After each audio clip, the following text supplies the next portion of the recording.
ಇಂದು ಬೆಳಗಿನ ಜಾವ ಸುಮಾರು 1:30ಕ್ಕೆ ನಮ್ಮ ಭಾರತೀಯ ಯೋಧರು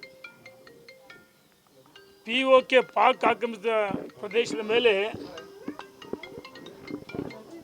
ರಫೇಲ್ ಬಳಸಿ ಆಪರೇಷನ್ ಸಿಂಧೂರ್ ಯಶಸ್ವಿಯಾಗಿದೆ.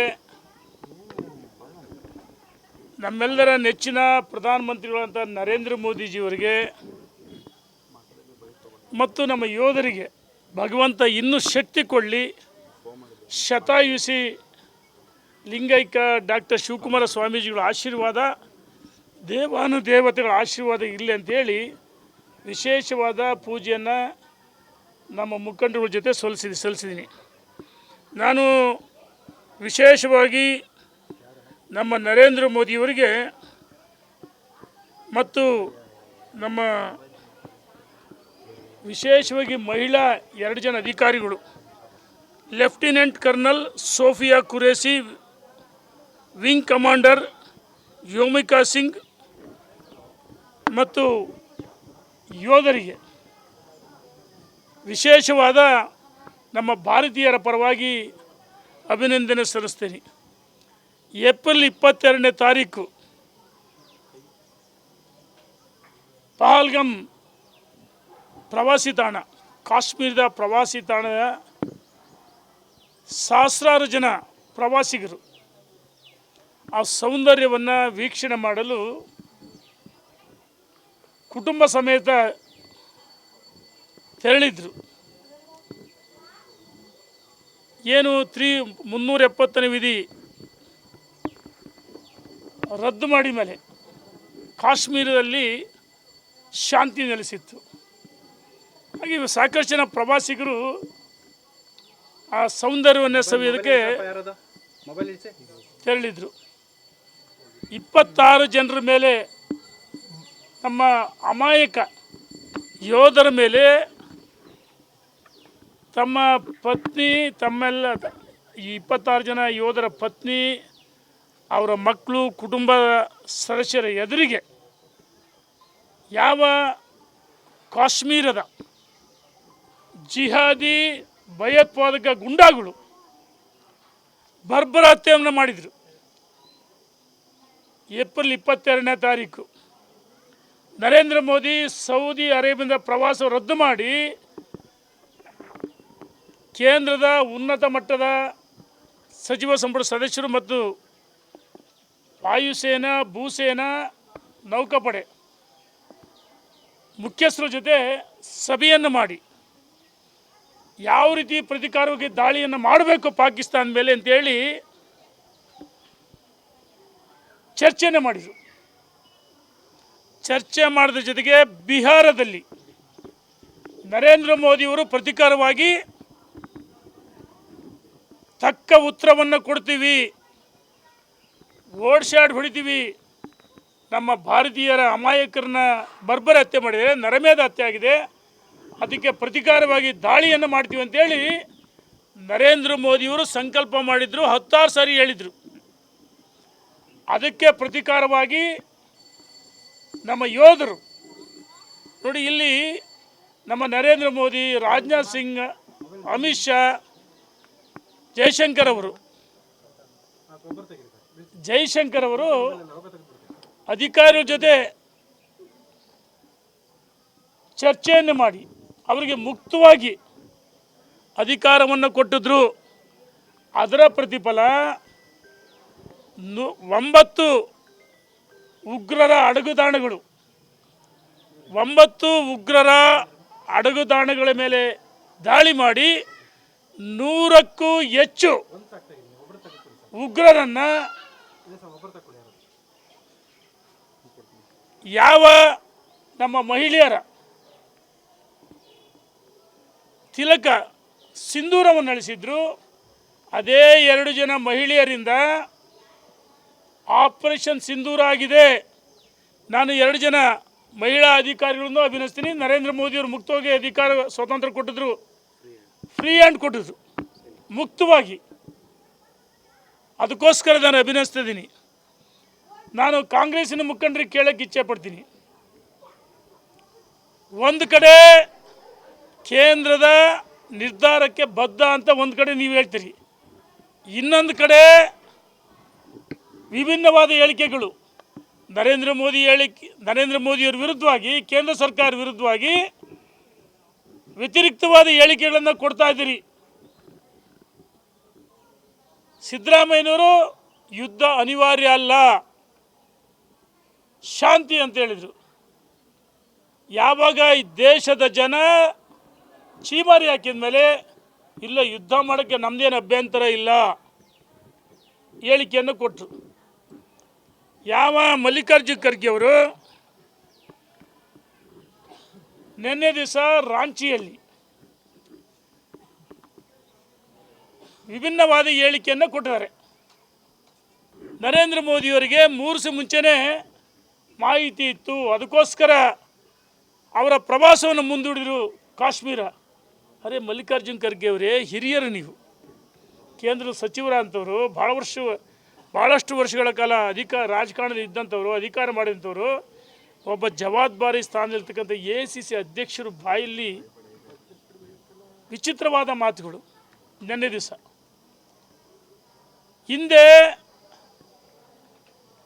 ಇದೇ ಸರ್ಜಿಕಲ್ ಸ್ಟ್ರೈಕ್ ಬಗ್ಗೆ, ಬಾಲ್ಕೋಟ್ ದಾಳಿ ಬಗ್ಗೆ ಕಾಂಗ್ರೆಸ್ನವರು ಸಾಕ್ಷ್ಯಚಿತ್ರ ಬಿಡುಗಡೆ ಮಾಡಲಿ ಅಂತ ಹೇಳಿದರು. ಆ ದಾಳಿ ಬಗ್ಗೆ ಅನುಮಾನ ಮಾಡಿದ್ರಿಂದ ಇವತ್ತು ಸಾಕ್ಷಿ ಸಮೇತ ನಾನು ಹೇಳ್ತೀನಿ, ಒಂದು ನಿಮಿಷ, ನಾನು ಅಲ್ಲ ನಾನು ಹೇಳ್ತೀನಿ, ಹಿಂದೆ ಈಗ ನಾನು ಒಂದು ನಿಮಿಷ ಹೇಳ್ಬಿಡ್ತೀನಿ.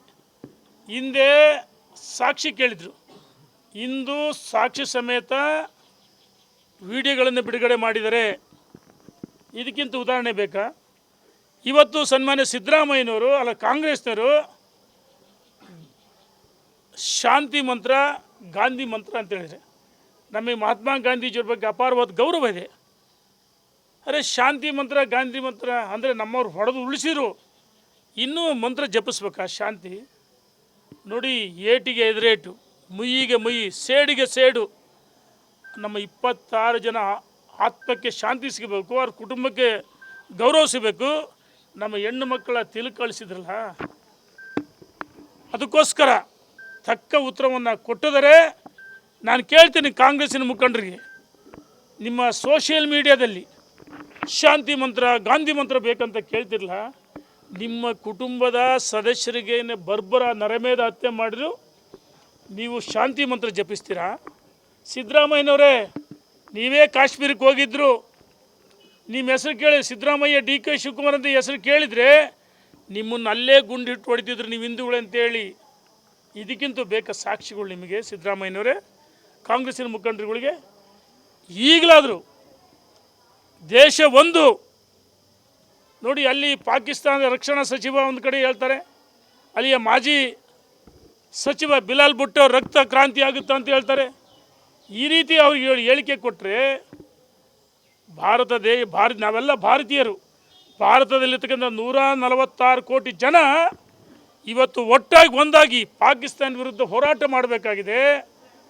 ನರೇಂದ್ರ ಮೋದಿಯವರ ಸರ್ಕಾರಕ್ಕೆ ರಾಜಕಾರಣ ಬಿಡಿ, ಕೀಳು ಮಟ್ಟದ ರಾಜಕಾರಣ ಬೇಡ, ಚುನಾವಣೆ ಬಂದ ರಾಜಕಾರಣ ಮಾಡೋಣ. ಕೀಳು ಮಟ್ಟದ ರಾಜಕೀಯವನ್ನು ಬಿಟ್ಟು ಕೀಳು ಮಟ್ಟದ ರಾಜಕೀಯ ಭಾಷೆಗಳನ್ನು ಬೆಳೆಸದೆ ಒಟ್ಟಾಗಿ ಒಂದಾಗಿ ನರೇಂದ್ರ ಮೋದಿಯವ್ರ ಜೊತೆಗೆ, ಕೇಂದ್ರ ಸರ್ಕಾರ ಜೊತೆಗೆ ನಿಲ್ಲಬೇಕಂತೇಳಿ ಒತ್ತಾಯ ಮಾಡ್ತೀನಿ. ಇದ್ರ ಜೊತೆಗೆ ಕಾಂಗ್ರೆಸ್ನವರಿಗೆ ಈಗಾಗಲೇ ದೇಶದಲ್ಲಿ ಅಡ್ರೆಸ್ ಇಲ್ಲ.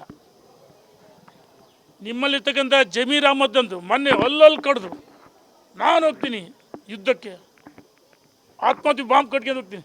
ಮಿಸ್ಟರ್ ಜಮೀರ್ ಅಹ್ಮದ್, ಯಾರು ಭಾರತ್ ಮಾತಕ್ಕೆ ಅಂತ ಕೂಗಿದರ ಪರವಾಗಿ ನೀವಿಲ್ಲ.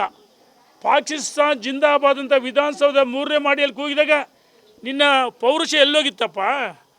DJ ಹಳ್ಳಿ KG ಹಳ್ಳಿ ಘಟನೆ ನೀವೇ ತಾನೇ ಪ್ರಚೋದನೆ ಅಷ್ಟೇ.